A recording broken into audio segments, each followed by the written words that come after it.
Hello అండి, అందరూ బాగున్నారా? మేము బాగున్నామండి. మీరందరూ కూడా బాగున్నారా అనుకుంటున్నాను. ఈరోజు వీడియోలో నేను పొద్దున్న లేచినప్పటి నుంచి ఆఫీస్కి వెళ్ళేంత వరకు ఏమేం పనులు చేస్తాను ఇంట్లో అనేది చూపిస్తాను. యాక్చువల్గా ఎవరైతే నా వీడియోస్ ఫస్ట్ టైం చూస్తున్నారో వాళ్ళకి చెప్తున్నాను. నేను ఒక ఎంప్లాయీని, అలాగే నాకు యూట్యూబ్ ఛానల్ కూడా ఉంది. అదే ఇది. అలాగే నాకు క్లీనింగ్ అంటే చాలా ఇష్టము. నేను యూట్యూబ్ లేనప్పుడు ఇంకా ఎక్కువ డీప్ క్లీన్ చేసేసుకునేదాన్ని. ఇప్పుడు 3 మేనేజ్ చేయడానికి కొంచెం ఇంకా బ్యాలెన్స్ చేసుకుంటున్నాను అనమాట. అన్నీ నా ప్రీవియస్ వీడియోస్ చూడండి, మీకు డెఫినెట్గా నచ్చుతాయి అని అనుకుంటున్నాను. నచ్చితే కనుక తప్పకుండా నా ఛానల్కి సబ్స్క్రైబ్ చేసి నాకు సపోర్ట్ చేస్తారని కోరుకుంటున్నాను. ఈ మధ్యన టైం 6:15 అలా అవుతుంది లేవడానికి. ఎందుకు అంటే చాలా చల్లగా ఉంటుంది. అసలు లేవాలి అని కూడా అనిపించట్లేదు, అంత చల్లగా ఉంటుందన్నమాట. ఈ డోర్ ఓపెన్ చేస్తే ఇంకా చల్లగా వస్తుంది గాలి. ఇటు సైడ్ నుంచి బాగా చల్లగా ఉంటుందన్నమాట హైదరాబాద్లో. మర్చిపోయానండోయ్, హైదరాబాద్లో ఉంటాము మేము, అది చెప్పడం మర్చిపోయినా. సో ఫస్ట్ అయితే డోర్స్ అన్నీ ఓపెన్ చేస్తా. బెడ్షీట్ వేసేసిన తర్వాత డోర్స్ అన్నీ ఓపెన్ చేస్తాను. ఆ తర్వాత నిన్న రాత్రి ఇల్లంతా చిందరవందరగా చేసుకుంటాం కదా, ఆ చిందరవందరని అంతా క్లియర్ చేసేస్తా. ఫస్ట్ రిమోట్లు ఎక్కడవక్కడ పెట్టేసి, తాళాలు ఎక్కడవక్కడ పెట్టేసి, ఇంకా అలా. సాయంత్రం కూడా చాలా లేట్ అవుతుంది వచ్చేసరికి. సో ఎక్కడవక్కడ ఉంచేస్తున్నాం అనమాట. ఈ మధ్యన పడుకునే ముందర అసలు ఏం పనులు చేయట్లేదు అనమాట. ఇవి మొన్న సండే రోజు నేను ఈ చీరలు కట్టుకొని కొన్ని వీడియో షూట్ చేశాను ఇన్స్టా కోసము. సో అందుకని చెప్పేసి అవి మంగళవారం రోజులు మడత పెడుతున్నా. అంత ఖాళీగా ఉన్నాను నేను, నిజం చెప్పాలంటే. సో అందుకని చెప్పేసి ఈరోజు ఫాస్ట్గా మడత పెట్టేస్తున్నాను, ఈ లోపల పెడేద్దామని చెప్పి. ఇంక ఇలాగే ఉంటాయి, నేను ఇవి పెట్టలేదు అని అంటే ఇంక ఇలాగే ఉంటాయి అన్నమాట. ఇంకా అవి మడత పెట్టేసి పక్కన పెట్టి ఇంకో కిచెన్లోకి వచ్చాను. కిచెన్లో ఇక్కడ ఒక కిటికీ ఉంటుంది, ఇది కంపల్సరిగా తీసి పెడతాను అనమాట. ఇది తీసి పెడితే కొంచెం ఫ్రెష్ ఎయిర్ వస్తుంది, మన ఇంట్లో ఉన్న గాలి కూడా బయటికి పోతుంది కదా. బేసిక్గా ఏంటంటే ఇంట్లో తలుపులు తీసినా కానీ మెస్ డోర్స్ ఉంటాయి అన్నమాట.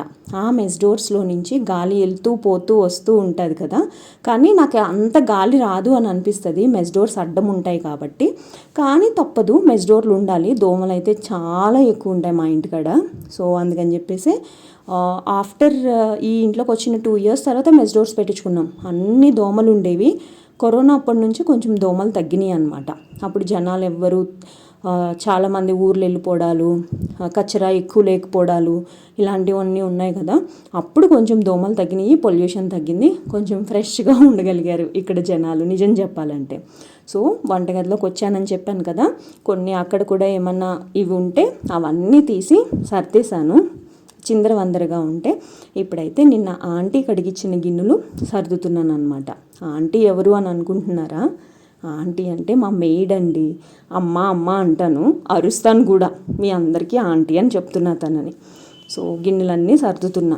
ఇవన్నీ యాక్చువల్గా రాత్రే చేసుకోవచ్చు, కానీ నాకు అంత ఓపిక లేదు, అంత టైము లేదు. పడుకుని నిద్రపోవడానికే టైం సరిపోవట్లేదు నాకు నిద్ర అంటే చాలా ఇష్టము. 2 చాలా ఎక్కువ ఇష్టము. ఒకటి తిండి, ఇంకొకటి నిద్ర. చాలా ఇష్టం నాకు. సో నిద్రపోవడానికి టైం లేదు. ఎక్కువ తిందామంటే ఇంకా లావ్ అయిపోతానని భయం ఇప్పుడు. అందుకని చెప్పి తక్కువ కంట్రోల్డ్గా తింటున్నాను. దట్టు కొంచెం హెల్దీ ఫుడ్ తింటున్నాను అనమాట ఈరోజు కాదు, ఈ మధ్య కాలంలో. యాక్చువల్గా ఇదివరకు అయితే వాకింగ్కి వెళ్ళేదాన్ని, మినిమం 10,000 స్టెప్స్ వేసేదాన్ని అనమాట. చాలా అగ్రెసివ్గా తీసుకున్నాను నేను, మంచి రిజల్ట్ వచ్చింది. తర్వాత మళ్ళీ మానేశాను. మళ్ళీ మధ్యలో షుగర్ లేకుండా ఉన్నాను. షుగర్ ఇంటేక్ అసలు లేనే లేదు, వైట్ రైస్ లేనే లేదు. ఇలా అన్నీ చేశాను 15-20 days. ఎంత మంచి రిజల్ట్ వచ్చిందో, మంచిగా అయిపోయాను తెలుసా. అప్పుడు అదే కంటిన్యూ చేద్దామని చెప్పి బ్రౌన్ రైస్ తింటున్నానండి. ఈ బ్రౌన్ రైస్ అస్సలు టేస్ట్ బాగోదు తెలుసా, కానీ తప్పదు.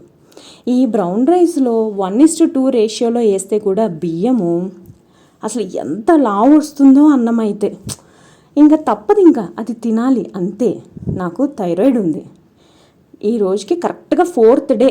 ఈరోజు కూడా మందులు వేసుకోలేదనుకోండి, ఇంకా అయిపోయింది నాకు. నిన్నటికే కాళ్ళు వాసిపోయినాయి నాకు. ఈ రోజు కనుక థైరాయిడ్ మందులు వేసుకోకపోతే అయ్యో బాబోయ్ నాకు ఇంకా నడవలేను అని చెప్పి ఫస్ట్ అన్నం పొయ్యి మీద పెట్టేసి కుక్కర్లో థైరాయిడ్ మందులు వేసుకోవడానికి వెళ్తున్నా. ఈ పొద్దున్నే చల్లటి నీళ్ళు తాగాలంటే కూడా నాకు గజ గజ గజ గజ వణుకుతుంది నిజం చెప్పాలంటే. కానీ తప్పదు, వేడి నీళ్ళేమో తాగలేము. చిన్నప్పుడు మా అమ్మ లావుగా ఉండేదాన్ని కదా, మా అమ్మ సన్నగా అవ్వడానికి ఏదో పొడి కలిపిచ్చేది. అది అచ్చు విషమే. విషం ఎప్పుడు అంటే చేదు ఎప్పుడు మనకి మంచి చేస్తుంది, కానీ అది మనకు నచ్చదు కదా. మా అమ్మ అయితే అసలు ఎంత సతాయిచ్చేదాన్నో. నేను సన్నగా అయిపోతానని తన ఫీలింగ్ అది తాగితే. తనే నన్ను లావు చేసింది, తనే మళ్ళీ నన్ను సన్నగా చేద్దాం అనుకుంది. కానీ అన్ఫార్చునేట్గా తను ఈరోజు లేదు. సో నేను కొంచెం సన్నగా అవ్వాలని డిసైడ్ అయ్యాను. ఫస్ట్ అయితే బియ్యం పొయ్యి మీద పెట్టి మందులు వేసుకుంటున్నాను. మందులు వేసుకోకపోతే ఫసక్ అంతే. ఇంకా నేను ఈరోజుకి ఇంకా నాకు డిఫరెన్స్ తెలిసిపోతుంది డెఫినెట్గా మందులు, థైరాయిడ్ మందులు వేసుకోకపోతే. ఈరోజు వంకాయ పాలు పోసిన కూర వండుతున్నాను అనమాట. నాకైతే చాలా ఇష్టము. పాలు పోసిన కూరలు కొంచెం తీయగా, ఉప్పు కారం తక్కువ వేసుకున్నాం అనుకోండి కమ్మగా అలా ఉంటాయి అన్నమాట. మోరోవర్ నాకు స్వీట్స్ అంటే కూడా చాలా ఇష్టము. నేను స్వీట్స్ తినడం మానేశాను కదా. ఇదివరకు లోటల్ కాఫీలు టీలు తాగేదాన్ని, ఇప్పుడు అవి కూడా తాగట్లేదు లేండి ఈ డైట్ వలన. సో ఇలా అన్న జస్ట్ మనకి ప్రోటీన్ ఇంటేక్ ఉంటుంది కదా. పాలు పోసిన కూర, పెరుగు కంపల్సరీగా తింటాను ఇప్పుడు కూడా, కానీ ఇలాంటివన్నీ చేస్తే కొంచెం ప్రోటీన్ ఇంటేక్ ఉంటుంది అని చెప్పి ఇలాంటివన్నీ చేస్తాను అనమాట. పాలు పోసిన కూరలు ఎక్కువ వండుతున్నాయి మధ్యన. పొడుగ్గా ఇలా కోసుకున్నాను ఉల్లిపాయ ముక్కలు. ఇందులోనే కొన్ని పచ్చిమిరకాయలు, 2 పచ్చిమిరకాయలు వేసాను. వంకాయ ముక్కలు కూడా పొడుగ్గా కోసాను. తెల్ల వంకాయలు ఇవి. తెల్ల వంకాయలు మొన్న సంతలో నుంచి తెచ్చాను అనమాట, సాటర్డే రోజు. చాలా బాగున్నాయి, అసలు పుచ్చులే లేవు. ఏంటో తెలియదు కానీ ఈ శీతాకాలంలో కూరగాయలు కానివ్వండి, మన హెయిర్ కానివ్వండి మంచిగా ఉంటాయి, సాఫ్ట్గా. ఈ వంకాయలు కూడా అలాగే ఉన్నాయి. నా హెయిర్ కూడా మంచిగా సాఫ్ట్గా ఉంది, సీరం రాసుకుంటే మంచిగా అనిపిస్తుంది నాకైతే. సో ఉల్లిపాయలు వేగిపోయిన తర్వాత వంకాయ ముక్కలు కూడా వేసేసాను. వంకాయ ముక్కలు వేసిన తర్వాత నాకు థైరాయిడ్ ఉంది కదా, థైరాయిడ్ ఉన్న వాళ్ళు పసుపు, సిట్రస్ ఫుడ్, ఇంకా ఏంటి ఇంకా వెల్లుల్లిపాయలు ఇలాంటివి తింటే మంచిది అని చెప్పి నాకు డాక్టర్ కూడా చెప్పారు. క్యాబేజ్, క్యాలీఫ్లవర్, సోయా ఇలాంటివి తినొద్దని విజయవాడలో ఉన్నప్పుడు డాక్టర్ చెప్పారనమాట. కానీ ఇక్కడ నా హైదరాబాద్ డాక్టర్ వచ్చి నువ్వు అన్నీ తినొచ్చు, 75 years నీకు థైరాయిడ్ వల్ల ఏమీ రాదు, నేను గ్యారంటీ అని అన్నారు. కానీ అన్ఫార్చునేట్గా ఏంటంటే నేను ఈ డాక్టర్ దగ్గరికి వెళ్ళి ఎన్నో ఇయర్స్ అయ్యింది. ఒకసారి వెళ్ళాలి అని అనుకుంటున్నా, ఇంకా ఎప్పుడు వస్తుందో ఆ టైం నాకు కూడా తెలియట్లేదు. వెళ్ళానంటే బ్లడ్ టెస్ట్ చేస్తారు, నాకు అదొక భయం అనమాట. సో పసుపు ఎక్కువ వేసేస్తాను నేను కూరల్లో. పసుపు, పింక్ సాల్ట్ వాడుతున్నాను, పింక్ సాల్ట్. అలాగే కొంచెం కారం వేసాను, 2 పచ్చిమిరపకాయలు వేసాను కదా. సో కొంచెం కారం వేసి మంచిగా మగ్గబెట్టాను అనమాట. బేసిక్గా మనం ఇలాగ కూడా మగ్గబెట్టింది ఫ్రై లాగా తినేయచ్చు, కానీ పాలు పోసి వండుతున్నానని చెప్పాను కదా, కొంచెం పాలు కూడా పోసాను. తర్వాత చాలా కొంచెం కలర్ కోసం మట్టికే కారం వేసాను. మా ఇంట్లో ఉప్పు, కారం ఇలాంటివి చాలా తక్కువ తింటాం అన్నమాట.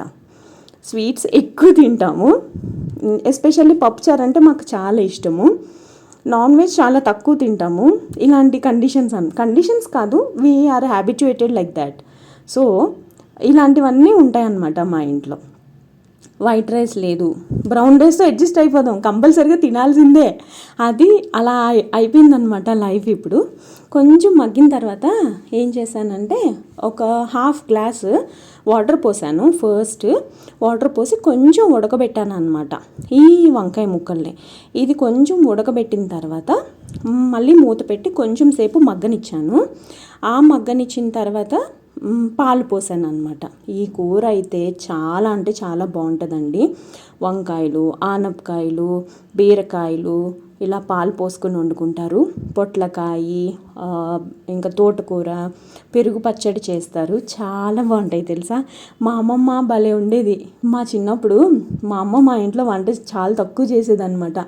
మా అమ్మమ్మ వాళ్ళ ఇంటికాడ నుంచే మేము అంతా తెచ్చుకునే వాళ్ళం. మా 4వ మావయ్య, మా అమ్మమ్మ, మా 4వ మావయ్య కలిసి ఉండేవాళ్ళు అనమాట. సో మా అమ్మ 4వ మావయ్య కూడా ఏమనేవాడు కాదనమాట. ఇప్పుడు కూడా మేము వెళ్ళి వాళ్ళ ఇంటికాడే పడి తింటూ ఉంటాము. సో అక్కడి నుంచి అన్ని పార్సిల్ మా ఇంటికి, మా అమ్మమ్మ వాళ్ళది మా నాన్నమ్మ వాళ్ళది ఒకటే ఊరు అనమాట. సో అందుకే అన్నీ అక్కడి నుంచి తెచ్చుకొని తినేవాళ్ళం అనమాట. అసలు అప్పట్లో కష్టమే తెలిసేది కాదు. ఆల్మోస్ట్ మా అమ్మ చనిపోయి అబౌట్ 25 years అయిపోయింది. బట్ స్టిల్ కొన్ని నేను చాలా చిన్న పిల్లని, మేబీ 14 years నాకున్నాయి, 13 కంప్లీట్ అయినాయి అంతే మా అమ్మ చచ్చిపోయేసరికి. నేను చాలా చిన్న పిల్లని అయినా కానీ నాకు కొన్ని భలే గుర్తుంటాయి. ఒక్కొక్కసారి ఇవన్నీ ఆలోచించుకుంటే బాధగా కూడా అనిపిస్తుంది. బట్ ఏదైనా ఇంకా తను రాదు కదా తిరిగి, కొన్ని గుర్తు అంతే. సో మా అమ్మకి క్లెన్లీనెస్ అంటే చాలా ఇష్టము. చాలామంది అనేవాళ్ళు మా అమ్మ చచ్చిపోయినప్పుడు ఇంటి శుభ్రం చూసుకుంది కానీ ఒంటి శుభ్రం చూసుకోలేదు అని చెప్పి. మా అమ్మకి క్యాన్సర్ అనమాట. సో నాకు అది కూడా ఒక్కొక్కసారి చాలా భయం వేసేస్తుంది తెలుసా. నాకు ఆ భయంతో క్యాన్సర్ పాలసీలు తీసుకున్నాను నేను. ఎందుకంటే ఈ రోజుల్లో ఏదైనా హాస్పిటలైజ్డ్ అయ్యాము అని అంటే చాలా డబ్బులు గుంజుతానే ఉంటున్నారు హాస్పిటల్ వాళ్ళు. అందుకు కొంత భయంతో నేను కొన్ని హెల్త్ పాలసీలు ఎక్కువగా తీసుకున్నాను అనమాట. నేనే కాదు మా అన్నయ్య కూడా తీసుకుని పెట్టుకున్నాము. ఎందుకు అని అంటే నేను హాస్పిటల్కి వెళ్ళాను 2012లో. నాకు కొంచెం పీరియడ్స్ ప్రాబ్లం వచ్చి, అయితే అప్పుడు డాక్టర్ చెప్పారు, తారాపూర్ వాళ్ళ సికింద్రాబాద్లో ఉంటారు ఆవిడ చెప్పారు మదర్ నుంచి కొన్ని వచ్చే ఛాన్సెస్ ఉంటాయి 50% అని చెప్పారనమాట. ఇంకా అదే నా బ్రెయిన్లో ఉండిపోయింది. పాజిటివ్గా ఉంటే పాజిటివ్గా అవుతుందంట, నెగిటివ్గా ఉంటే నెగిటివ్గా అవుతుందంట. నాకు కల్పన ఎప్పుడు చెప్తానే ఉంటుంది ఈ మాట. కల్పన ఎవరు అనుకుంటున్నారా? కల్పన నా బాస్, నా ఎక్స్ కంపెనీలో. సో తను నాకు ఎప్పుడు చెప్తానే ఉంటుంది అనమాట, పాజిటివ్గా ఆలోచించండి రాని ఇలాంటివి ఏమీ జరగవు అని చెప్పి. మొన్న కూడా హాస్పిటల్కి వెళ్ళినప్పుడు నాకు అదే చెప్పాను కల్పనకి, ఇలా భయంగా ఉంది కల్పన అంటే పాజిటివ్గా ఆలోచించు అని చెప్తూ ఉంటుంది పాపం తను కూడా. కొంతమంది నాకు మంచిగా సజెస్ట్ చేస్తారు అన్నీ కూడా. నేను వంకాయ పాలుపోసి వండాను కదా కూర, ఇదే అనమాట. చాలా అంటే చాలా టేస్టీగా వచ్చింది, కాకపోతే కొంచెం కారం ఎక్కువైంది. ఇందులో ఉప్పు తక్కువ వేసుకోవాలండోయ్, చాలా ఇంపార్టెంట్ అది. ఉప్పు తక్కువ ఉంటే టేస్ట్ కమ్మగా ఉంటుంది, తీయగా ఉంటుంది కూర. ఇంకా సింక్ దగ్గర అంతా క్లీన్ చేసేసాను. సింక్ దగ్గర మొక్కలు పెట్టాను కదా, ఆ మొక్కలనంతా సర్దుతున్నాను అనమాట. బాక్స్ కూడా రెడీ చేసేసుకున్నాను, పక్కన చూశారు కదా, బాక్స్ కూడా పెట్టేశాను. ఇంకా బ్యాగ్లో పెట్టుకొని వెళ్ళిపోవడమే. ఇంకా స్నానం చేసి బయట ముగ్గేయాలి, స్నానం చేయాలి, తలుపులన్నీ క్లోజ్ చేయాలి. ఇంకా టైం పడుతుంది కొంచెం. మోరోవర్ ఈ మధ్యన ఏం జరుగుతుందంటే ముందు రోజు ఇవ్వట్లేదు వాయిస్, తర్వాత అంటే ఏ రోజుది ఆ రోజు ఇస్తున్నాను అనమాట.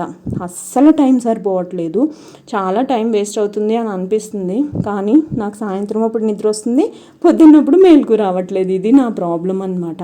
ఇంకా బయటకు వచ్చేసాను క్యారేజ్ పెట్టుకుని. బయట అయితే ముగ్గేస్తున్నాను అనమాట. నాకు ఈ ముగ్గేయడం కూడా విజయవాడ ఆంటీ వాళ్ళ ఇంటికాడ నుంచి అలవాటైంది. విజయవాడలో 4 years ఉన్నామన్నమాట. అప్పటి నుంచి అలవాటైంది. అప్పటి నుంచి మ్యాక్సిమం ముగ్గు నేను ఇంటి ముందర వేస్తాను, చాక్ పీస్తో వేస్తాను. ఈ బండల మీద కనిపించదు, ఇది మార్బుల్ కదా, నల్లగా ఉంటుంది, బాగా గట్టిగా అణిచిపెట్టి వేయాలన్నమాట. అలాగే వేస్తాను, మంచిగా కనిపిస్తుంది కూడా ముగ్గు. ఆఫీస్కి వెళ్ళేటప్పుడు వచ్చేటప్పుడు మంచిగా కనిపిస్తుంది ముగ్గు అయితే. సో ఫైనల్గా ముగ్గేసి ఇంకా లోపలికి వెళ్ళిపోయి కిటికీలు అవన్నీ తెరిచాను కదా, అవన్నీ క్లోజ్ చేసేసి ఇంకా ఫ్రెష్ అవ్వడానికి వెళ్ళిపోతున్నాను అనమాట. నచ్చిందా వీడియో? మీకు అందరికీ నచ్చింది అని అనుకుంటున్నాను. నచ్చితే తప్పకుండా నా ఛానల్కి సబ్స్క్రైబ్ చేసి నాకు సపోర్ట్ చేయండి. నేను ఆఫీస్ వెళ్ళే వరకు ఏమేమి పనులు చేసుకుంటానో చూపిస్తాను అని అన్నాను కదా, ఇవన్నీ చేశాను అనమాట ఈరోజు. ప్రతిరోజు నా స్కెడ్యూల్ ఇలాగే ఉంటుంది. ఒకవేళ వాకింగ్కి వెళ్తే జస్ట్ వాకింగే యాడ్ అవుతుంది అనమాట. ఇంకొక మంచి వీడియోతో మళ్ళీ కలుస్తానండి. అంతవరకు బాయ్.